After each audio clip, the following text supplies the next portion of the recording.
Subscribe करें और bell दबाएं ताकि कोई खबर रह न जाए।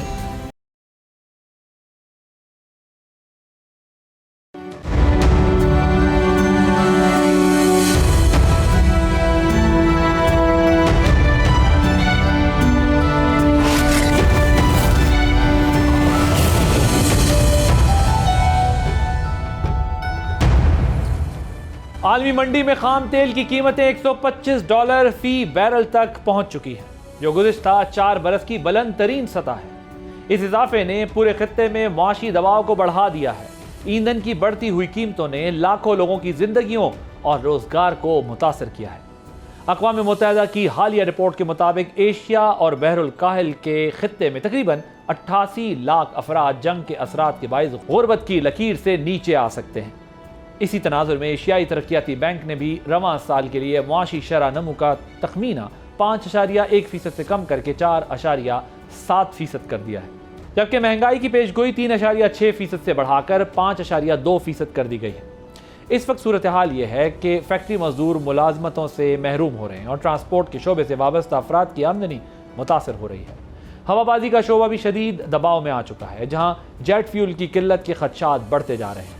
एयरलाइंस ने इजाफी फ्यूल चार्जेस नाफिज कर दिए हैं और मुतादिद परवाज़ों के रूट्स कम कर दिए गए हैं। यह सब एक ऐसे वक्त में हो रहा है जब एशिया में ट्रैवलिंग का मसरूफ तरीन सीजन जारी है। अगर पाकिस्तान की बात करें तो पाकिस्तान का हफ्तावार फ्यूल बिल तकरीबन 3 गुना हो चुका है। इसके साथ ही मुल्क ने हाल ही में $3 अरब के बैरूनी कर्जे भी वापस किए हैं।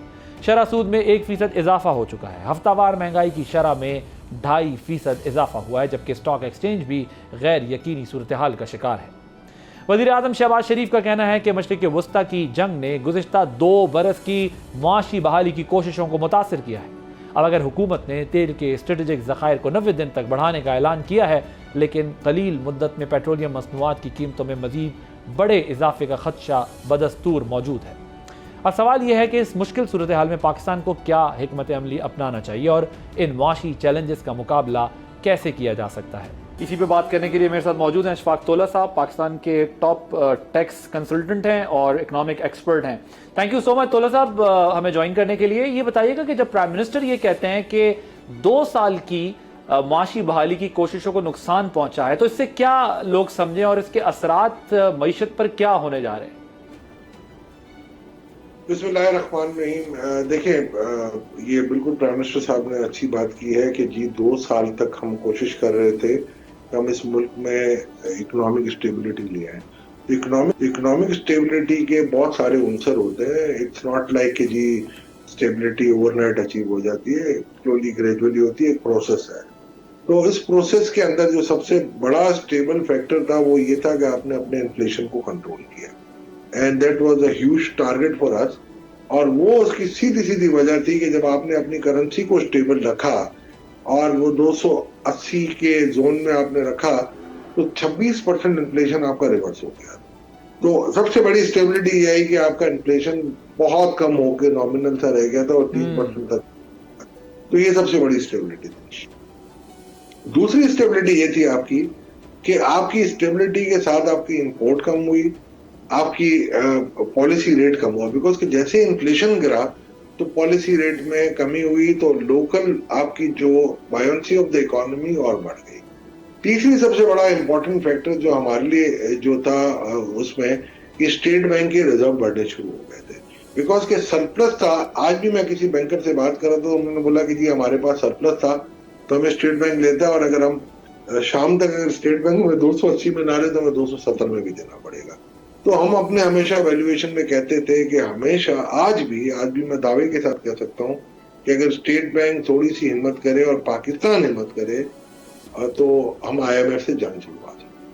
हमें IMF से फंड नहीं लेना चाहिए। IMF के प्रोग्राम में आप रहे, IMF को कहेंगे जी आप हमारी कंडीशन तो आप हमें अटैक कर देंगे, जी ये कंडीशन आप करना चाहिए और हम मिनोअन उन पे अमल करने की कोशिश करेंगे, मगर हमें पैसा आपसे नहीं चाहिए, पैसा हम खुद अरेंज कर लेंगे। तो इसके बाद आपको मैं यकीन के साथ कह सकता हूं कि पाकिस्तान की स्टेबिलिटी दुनिया की सबसे best stability, one of the best stability in the world हो जाएगी। तो पीएम साहब का ये कहना है कि अब मामला रिवर्स हो रहे हैं, इन्फ्लेशन बढ़ रहा है, फ्यूल प्राइसेस बढ़ रही हैं, क्योंकि फ्यूल प्राइसेस का बहुत बड़ा इम्पैक्ट होता है। अगर 1% अगर फर्ज करें पेट्रोल की प्राइस इंक्रीज होती है, उसका ओवरऑल इम्पैक्ट कोएफिशिएंट के साथ पुरानी थ्योरी के हिसाब से 1.15 था, और अब हमने जो कोएफिशिएंट निकाला वो 0.25 के करीब है। यानी 1% में अगर होता है तो 0.25% इन्फ्लेशन का इजाफा होता है। तो यहाँ तो $125 पर बैरल हो चुका है फ्यूल, तो ये किधर जाएगा? एक्चुअली मसला हमारे साथ सबसे बड़ा क्रूड ऑयल का हमारा है कि हमारी रिफाइनरी इतनी एफिशिएंट नहीं है, और हम कोशिश भी नहीं कर रहे। हम तो ये कह रहे हैं जी आप ले आओ। उसकी वजह ये होती है, मैंने एक सोल्यूशन दिया था एक इक़्तिदार के ऐवानों में दोस्तों को कि आप एक काम करें, आप क्रूड बनाएं, आपकी रिफाइनरी की रिफाइनिंग कैपेसिटी ज्यादा है। जैसे आपने देखा होगा मिर्जा साहब जो कहते थे वो एक बात बिल्कुल सही कह रहे थे, और ये मैंने जिस दिन फर्स्ट टाइम पेट्रोल की प्राइस बढ़ी थी तो मैंने भी एक मीडिया पे कहा था कि देखें आपको क्रूड ऑयल इस वक्त अगर आप देखें, आपने मैकेनिज्म जब से चेंज किया है, फ्लैट्स को हटा के आपने जुबैल पे किया है, तो 100 रुपए का फर्क पड़ गया आपको पर लीटर, ठीक है ना। तो आपको क्रूड ऑयल अपना मंगाना पड़ेगा, क्रूड ऑयल के बेसिस पे आपको अपना प्रोसेस करें। उसमें एंड पे एक यूज आ रहा है कि जी जो फर्नेस ऑयल है ना वो एक्सेस में हो जाता है। अब मुझे किसी ने कहा कि जी ये फर्नेस ऑयल का फिर हम क्या करेंगे, ये तो बड़ी कॉस्ट है, ये वो है। तो मैंने कहा जी आप एक सिर्फ काम करें, फर्नेस ऑयल पे जो पेट्रोलियम लेवी है पीएल, उसको आप खत्म कर दें, क्योंकि ये अभी तो प्रोड्यूस ही नहीं हो रहा ना, तो उस पर तो कोई लेवी ही नहीं है।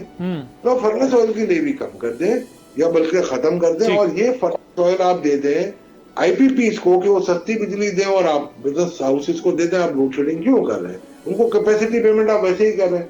जब अगर आप उनको सस्ता फ्यूल दे देंगे तो कैपेसिटी पेमेंट से कम होगा, और कम होगा जब आपके पास तो आपकी बिजली कम आ जाती है, और आपको सिस्टम में बिजली चाहिए 2-2, 4-4 घंटे की लोड शेडिंग आपकी नहीं होगी, और इंडस्ट्री को भी आप सस्ती बिजली दें, उनका भी काम चल पड़ेगा। ठीक। अच्छा, इस वक्त जो गवर्नमेंट का बड़ा जो कोर कंसर्न है वो रेवेन्यू शॉर्टफॉल है। ये भी एक बड़ा मसला है इस वक्त हुकूमत के सामने, जो तकरीबन 600 अरब से तजावुज कर चुका है, बढ़ चुका है। सो फ्यूल प्राइसेस, रेवेन्यू शॉर्टफॉल को ये बैलेंस कैसे किया जा सकता? आदिल एक बात सुनिए, ये 600 बिलियन क्यों है? एक तो आप एम्बिशियस टारगेट लेते हैं, अनअचीवेबल होते हैं, तो फिर then you can not blame IMF, you can not blame your system, you can not blame your society, you can not blame your tax payer. ठीक है, एक तो आप अनअचीवेबल कोशिश करते हैं कि अनअचीवेबल को अचीवेबल करें, और जब आप कोशिश कर रहे होते हैं तो आप लूले लंगड़े की तरह कर रहे होते हैं। देखिए एक सिस्टम है, मैं आपके साथ पिछले प्रोग्राम में भी कह चुका था कि टैक्स रिफॉर्म्स ये कोई सांप सीढ़ी का गेम नहीं है कि 99 पे गए और नीचे आ गए, जो एक रिपोर्ट में हमें मिला था, भी बड़ी हाई प्रोफाइल फर्म ने बनाया था। मेरा सिर्फ ये कहने का मकसद है, जब तक आप हॉरिजॉन्टल इक्विटी नहीं क्रिएट करेंगे टैक्सेस में, जब तक आप कुछ नहीं कर सकते। और ये आपकी हाई टैक्स के रेट्स आप क्यों है? आप मुझे देखें, अफोर्डेबिलिटी खत्म। मल्टीनेशनल जा रही है, वो कहते हैं 65% टैक्स पे हम नहीं कर सकते काम। लोकल जा रहे हैं, बिजनेसेस बंद कर रहे हैं, वो कहते हैं यार हम रियल एस्टेट में खेल लेंगे, हमें नहीं चाहिए। तो एक एक्चुअली मसला हमारा ये है कि हम बड़े अच्छे तरीके से, economy has to drive, taxation has to conform itself to the economy can not conform itself to the taxation system of Pakistan. तो ये आपको समझ नहीं आ रही। रिफॉर्म्स की मैंने रिपोर्ट लिखी थी, उसमें ये सारी चीजें मौजूद है। आपका 95% डायरेक्ट टैक्स, 7.5% टैक्स पेयर देता है, और वही 95% आप देख लें, अगर 100% आपका टैक्स जमा होता है तो 95% टैक्स उसमें से 7.5% लोग देते हैं, जिसमें लार्ज कॉर्पोरेट्स हैं, लार्ज अपना इंपोर्टर्स हैं, इंडिविजुअल हाई नेटवर्थ इंडिविजुअल, वो सैलरीड क्लास से वो दे देते हैं। बाकी 5% जो टैक्स है आदिल, वो 92.5% लोग दे रहे हैं।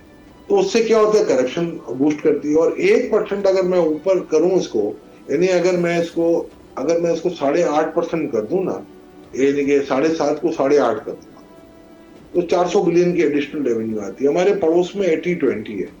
तो आप मुझे एक बात बताओ, आप टैक्स पेयर्स को फैसिलिटेशन नहीं दोगे तो वो तो आप हर रोज एक नया नोटिस दोगे, हर रोज एक नया टैक्स लिख दोगे, हर रोज एक नई बीमारी खड़ी हो जाएगी, कभी सुपर टैक्स ले आओगे। टैक्स पेयर ने ये बोझ नहीं उठाना। और आप सब फसाद की जड़ जो है ना, वो IMF है आपका, क्योंकि IMF आपको चाहता है, ये IMF के प्रोग्राम आपने 23 किए, आप मुझे बताएं 23 के 23 अगर ठीक होते तो आज पाकिस्तान को आईएमएफ की जरूरत थी? ठीक, will take a short break here.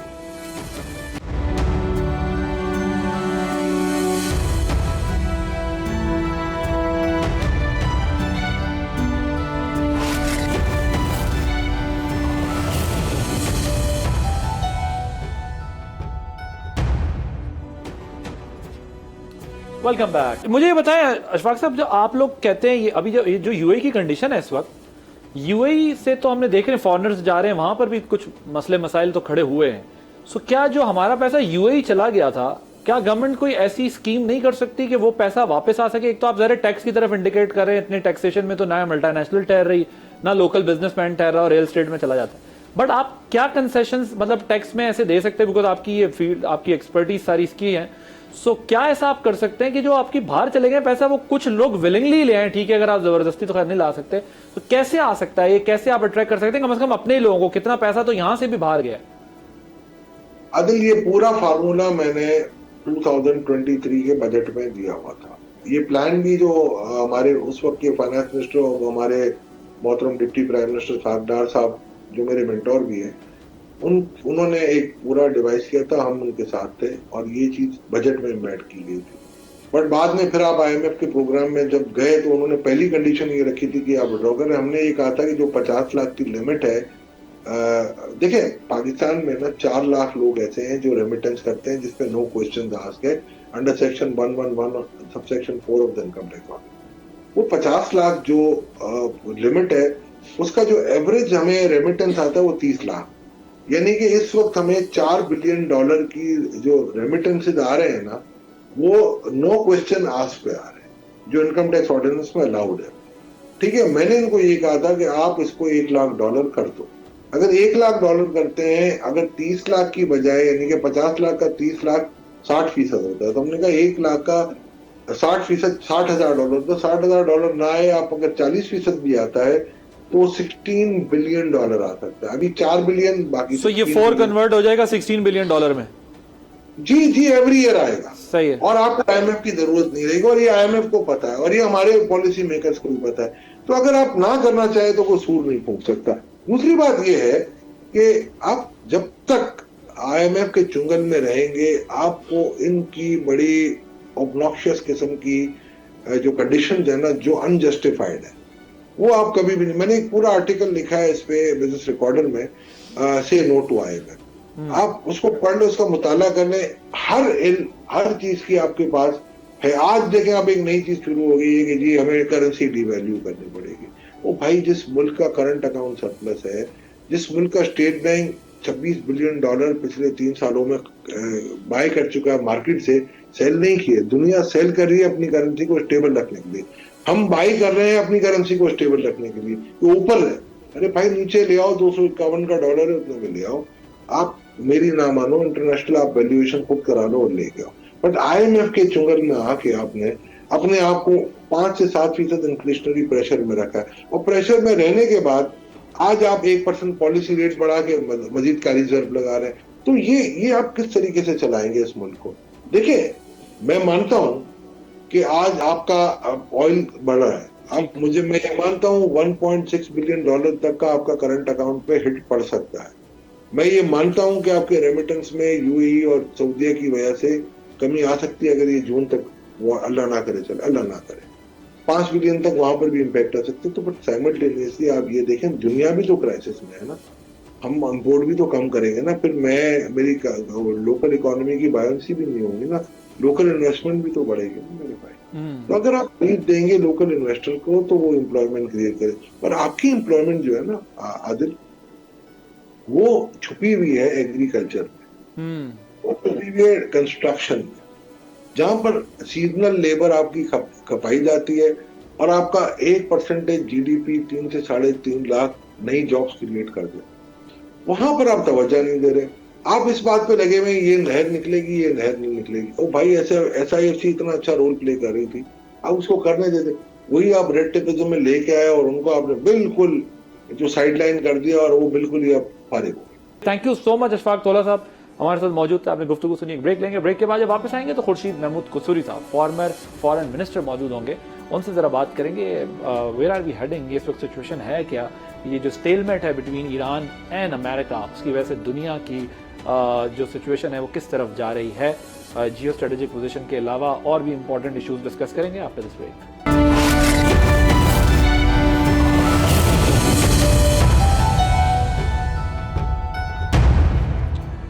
No war no deal no peace. America और ईरान के दरमियान मुज़ाकरात का अमल बदस्तूर तात्तुल का शिकार है, जबकि ईरान के गिर्द बहरी नाकाबंदी ने आलमी मईशत को झंझोड़ कर रख दिया है। एक तरफ सदर ट्रंप ईरान पर दबाव बढ़ाते हुए उसे हथियार डालने का मशवरा दे रहे हैं और दावा कर रहे हैं कि अमरीकी नाकाबंदी मौसर साबित हो रही है, तो दूसरी जानिब ईरान ने किसी भी किस्म के सरेंडर के इम्कान को दो टोक अंदाज में मुस्तरद कर दिया है। ईरान के चीफ मुज़ाकरातकार मोहम्मद बाकर कालिबाफ का कहना है कि ईरान कम अज कम अगले 30 दिन तक इस मुआशी दबाव का डटकर मुकाबला करने की सलाहियत रखता है। माहिरीन इस सूरत हाल को एक जीरो सम गेम करार दे रहे हैं। इस तनाजुर में सवाल ये नहीं कि ईरान कब तक बर्दाश्त करेगा, बल्कि असल सवाल यह है कि अमरीका और आलमी मईशत इस कशीदगी की कीमत आखिर कब तक अदा कर सकते हैं। उधर पेंटागन के मुताबिक अमेरिका अब तक इस जंग पर तकरीबन 25 अरब डॉलर खर्च कर चुका है, जबकि अंदरून मुल्क अमरीकी इंतजामिया को कांग्रेस की जानिब से सख्त तरीन सवालात का सामना है। वजीर दिफा पेट हेक्सेट ने कांग्रेस में जंग के नाकिदीन को तनकीद का निशाना बनाते हुए कहा कि इस वक्त सबसे बड़ा खतरा बैरूनी नहीं बल्कि दाखिली कमजोरी है। दूसरी तरफ बैनुल अक़वामी सतह पर भी अमरीका को तनकीद का सामना है। इसका एक मोहतात मगर मानी खेज इजहार बरतानवी बादशाह किंग चार्ल्स के हालिया दौरा अमरीका के दौरान देखने में आया, जहां उनके बयानात को सिफारती अंदाज में एक पैगाम के तौर पर लिया जा रहा है। इससे कबल जर्मनी के चांसलर भी ये कह चुके हैं कि अमरीका को ईरान के मामले में एक मुश्किल और जिल्लत आमेज सूरत हाल का सामना है, जिसके बाद सदर ट्रंप ने जर्मनी में तैनात अमरीकी फौजियों की तादाद कम करने का इंदिया दिया है। इस पस मंजर में सदर ट्रंप ने रूसी सदर व्लादिमीर पुतिन से तकरीबन 1.5 घंटे तवील टेलीफोनिक गुफ्तगू की, जिसमें यूक्रेन और ईरान की जंग समेत अहम आलमी मामला ज़ेर बहस आए। अब इस सूरत हाल में बुनियादी सवाल ये भी है कि ईरान अमरीकी कशीदगी का अंजाम क्या होगा। क्या ये तात्तुल किसी बड़े तसादुम में तब्दील हो जाएगा या सिफारतकारी कोई रास्ता निकाल पाएगी। इसी पर बात करने के लिए हमारे साथ आज मौजूद हैं खुर्शीद महमूद कसूरी साहब, फॉर्मर फॉरेन मिनिस्टर हैं। कसूरी साहब, thank you so much for joining us. मुझे ये बताइएगा कि no war no deal no peace, ये सूरत हाल कितना अरसा मजीद जारी रह सकती है आपके ख्याल में, और आपका क्या ख्याल है कि इसका एंड गेम क्या है? देखिए, सिचुएशन यूँ है कि आपने देखना ही है कि इस वक्त पेन ज़्यादा कौन एक्सेप्ट कर लेगा, ईरानियन पब्लिक और ईरानियन हुकूमत, अमेरिकन पब्लिक और अमेरिकन हुकूमत। जहाँ तक ईरानियन पब्लिक का है, उनको तो इतने साल से सैंक्शंस लगी हुई हैं 1979 से कि उनकी economy by and large self sufficient हो गई है। इसका ये मतलब कि प्रॉस्पर कर रही, मैं ये कह रहा हूँ कि उनका एक्सपोर्ट इंपोर्ट पे इतना दारोमदार नहीं है। फिर एक बड़ा मुल्क है जो कम से कम अपने आप को फीड कर सकता है।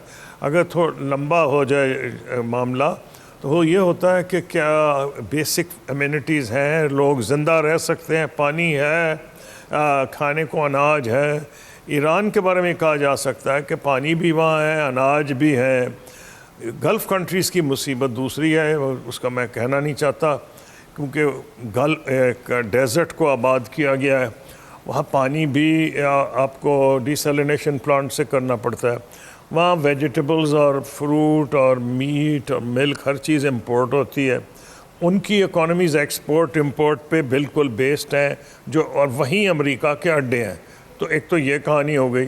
दूसरी, अमेरिका की अपनी पोजीशन देख लें, यूनाइटेड स्टेट्स की ज़्यादा अपनी पोजीशन है, वो उनके सामने एक टाइम लाइन है, और वो है ये जो मिड टर्म इलेक्शंस हैं।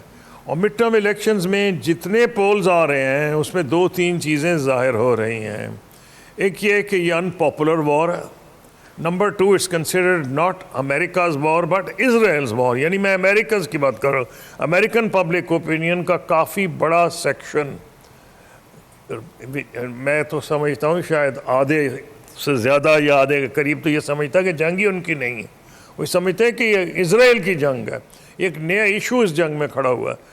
तीसरी चीज़ इसमें यह आ रही है कि जो डर था कि कांग्रेस में या तो हाउस ऑफ रिप्रेजेंटेटिव्स है शायद प्रेसिडेंट हार जाएं उनकी पार्टी, लेकिन अब तो ऐसे लग रहा है कि अगर ये ना रुका तो जिस तरह ग्रोसरीज की कीमत बढ़ रही है, पेट्रोल की प्राइसेस बढ़ रही हैं, आज तो बल्कि कुछ फार्मर्स भी प्रोटेस्ट करने लगे हैं वहाँ, उनके लिए भी मुश्किल हो गया है कि वो जो फर्टिलाइज़र्स हैं उनकी अवेलेबिलिटी और उनकी प्राइस जो है वो अपोजिंग प्रॉब्लम्स।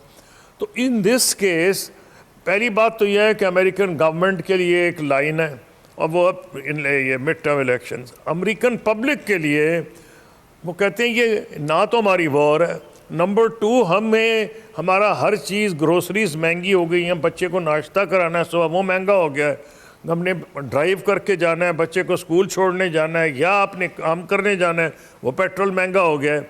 तो उनके ऊपर पब्लिक पे भी प्रेशर ज़्यादा है और अमेरिकन गवर्नमेंट पे भी ज़्यादा है।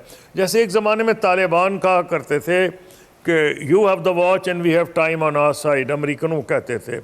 अब इनका टाइम लाइन जो ईरानियन का, मैं मानता हूँ इनको बहुत सफ़र किया इन्होंने, इन्हें बहुत नुकसान हुआ है और ये नहीं कि इनको पेन नहीं, इन्हें बहुत पेन है, लेकिन सवाल यह है कि पेन बर्दाश्त क्या, अगर फ़र्ज़ के वो 2 महीने भी होल्ड कर दें, 3 महीने होल्ड आउट कर जाएं, लोगों का ख्याल ज़्यादा कर जाएंगे, क्या 3 महीने दुनिया की मईशत बर्दाश्त करेगी?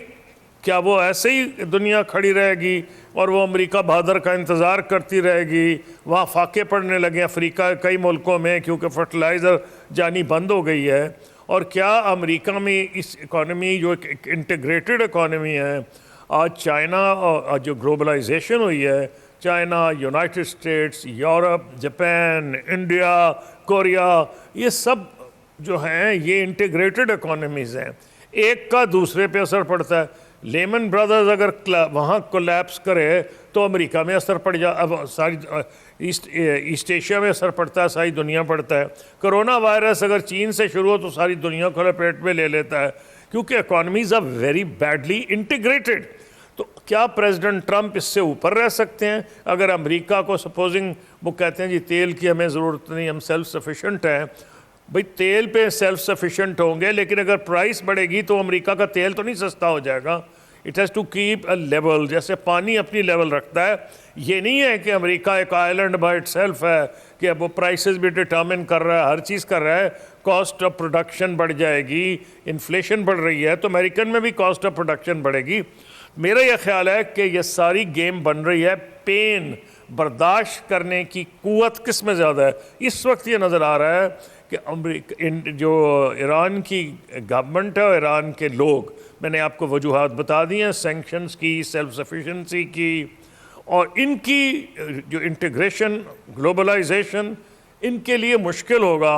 इसलिए जब आप पूछ रहे हैं किधर जाएगा, मेरा अंदाज़ा ये है ये ब्रिंकमैनशिप हो रही है और शायद ईरान का ये अपना ये अंदाज़ा, पासदारान है, जिसकी भी पास पावर है, हुकूमत के पास है, जो भी उनकी अंडरस्टैंडिंग है, वो ये समझते हैं कि वो ठहर सकते हैं कुछ देर।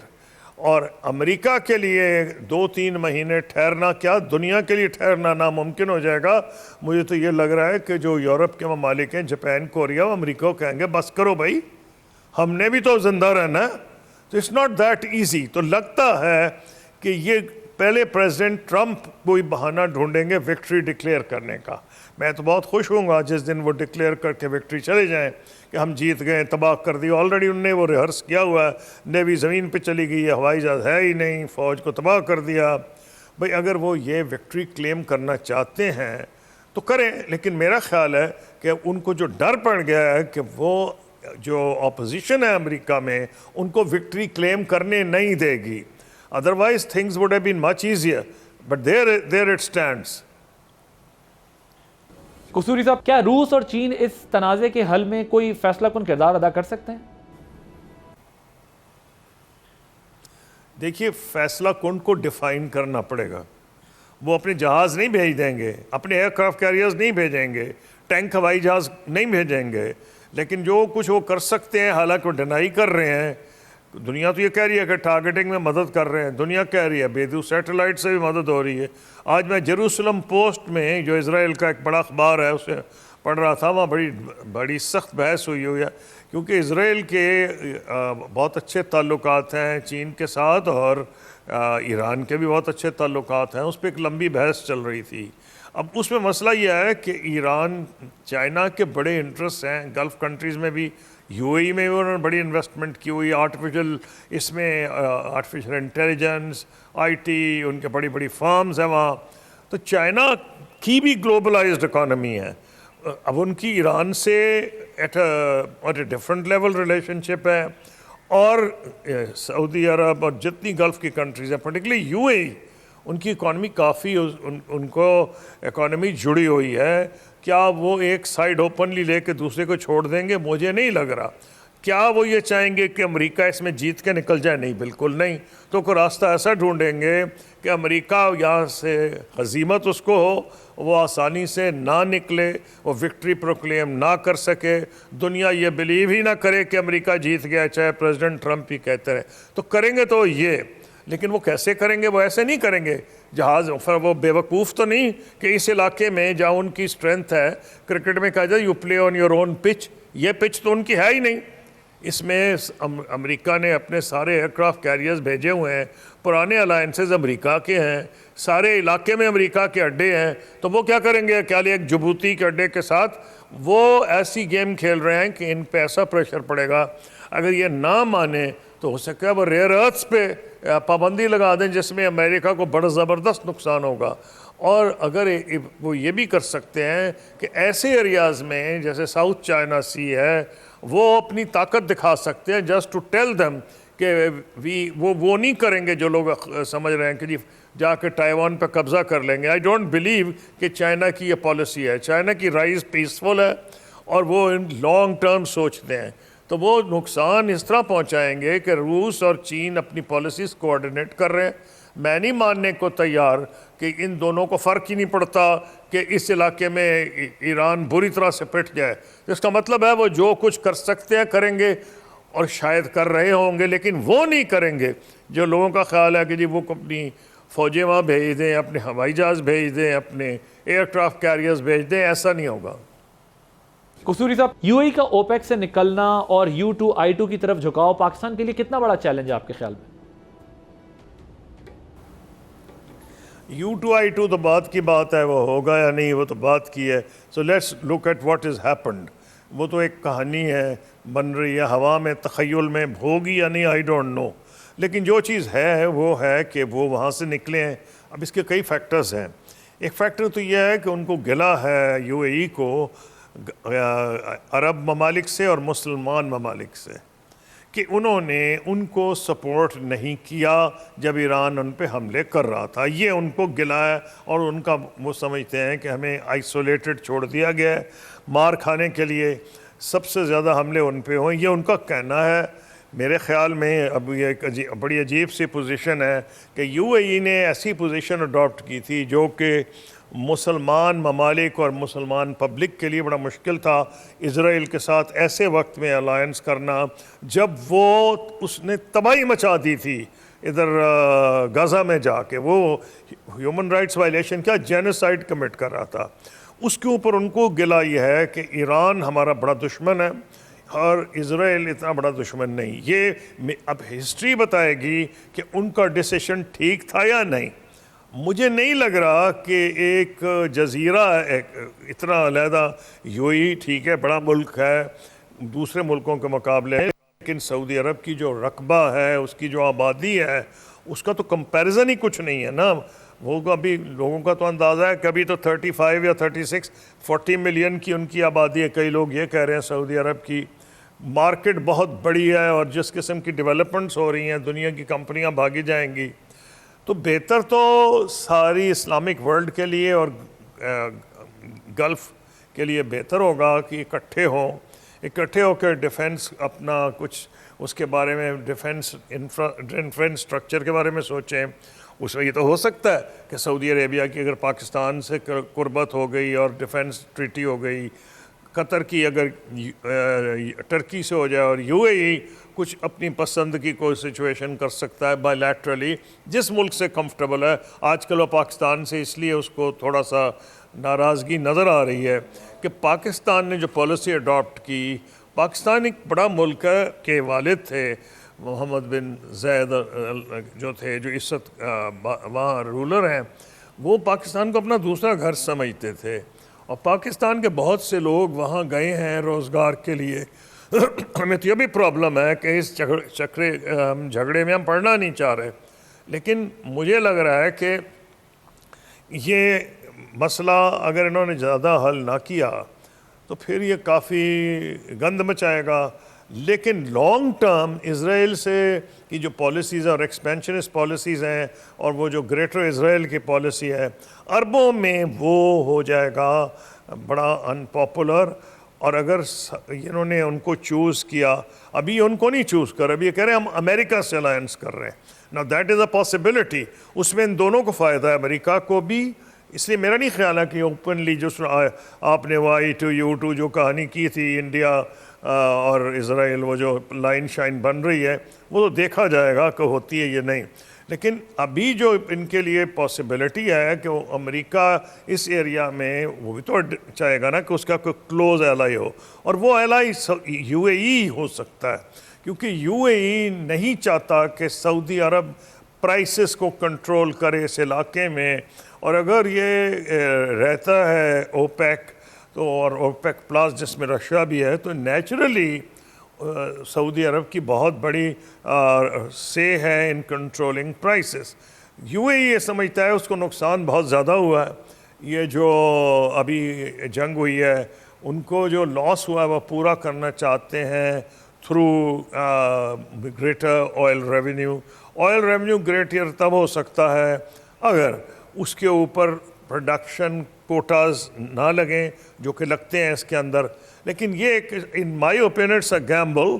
दे are our friends, I wish them well, but I am very unhappy कि अगर ये चीज़ leads to greater breach between the Gulf Cooperation Council countries. Thank you so much. Former foreign minister Khurshid Mahmud Kasuri sahab हमारे साथ मौजूद थे और आपने उनकी गुफ्तगू सुनी। आदिल अब्बास को इजाज़त दीजिए, अल्लाह हाफ़िज़।